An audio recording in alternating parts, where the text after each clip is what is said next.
Hi guys! Today we are going over how you're avoiding to look like a fool during your first training session for BJJ and nogi. This breaks all the rules for beginners. The most important thing is actually to take the step and show up. But with this guide, your experience for your first training will be a lot better. I keep thinking Jake might just show up and say hello. This is the requirements before you're going to train. Oh, this is required. I'm sorry if you think it's unnecessary. Since jiu-jitsu is a martial art where you will have close contact with your opponent, you need to have your and your gear's hygiene in good condition. That also includes trimming your nails before the session. Remember to not train if you have any skin conditions or if you're feeling sick. So overall, be clean and have good hygienes. We may have different definitions of good hygiene. It's very important to be in time and show respect, since else you will stand out in a bad way.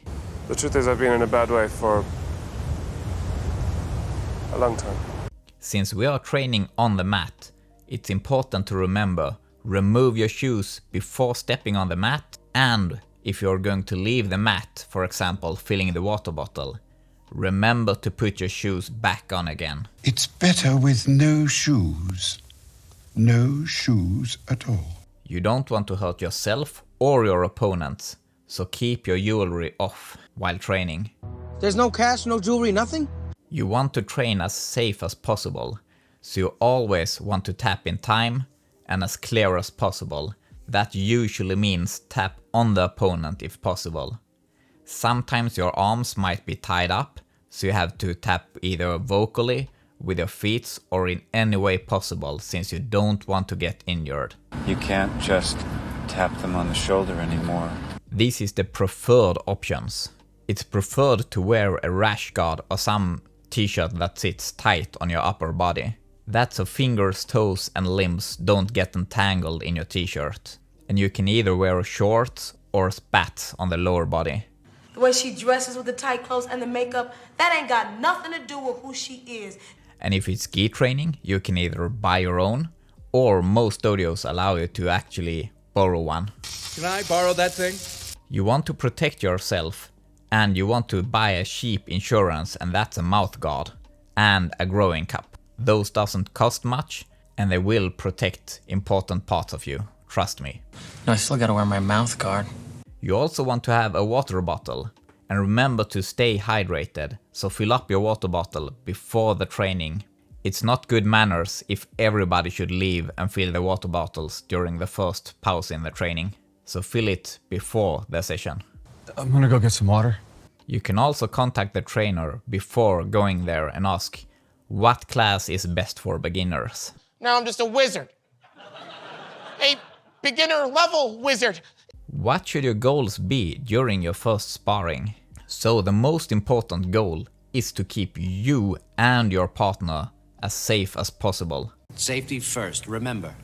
Guns don't kill people. Very important to give them time to tap in time, and keeping yourself safe by tapping in time as well. Just tap her back.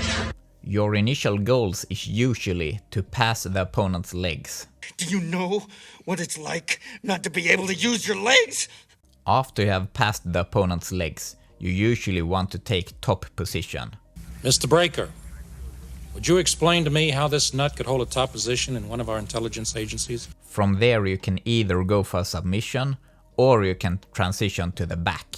This is me taking back control. And from the back, you usually want to go for a strangle.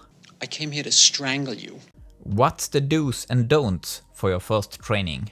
In BJJ, there is usually a hierarchy, and that's the belt order. So when lining up against a wall, you usually begin with the black belts and then follow down to the white belts. So you're all lining up in the belt order. Well, I don't have your belt. Leave your ego at the door.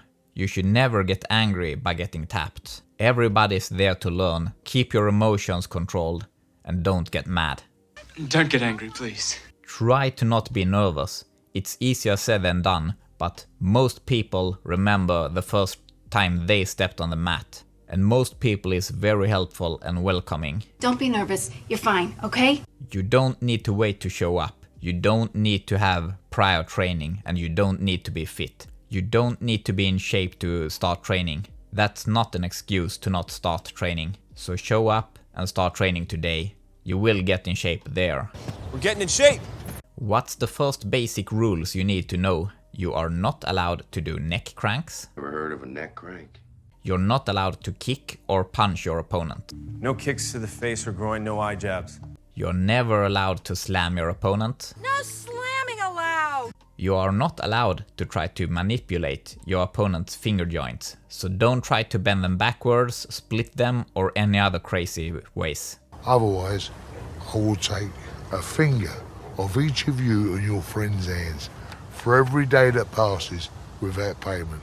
You are not allowed to do any eye gouging, and you are not allowed to pull the opponent's hair.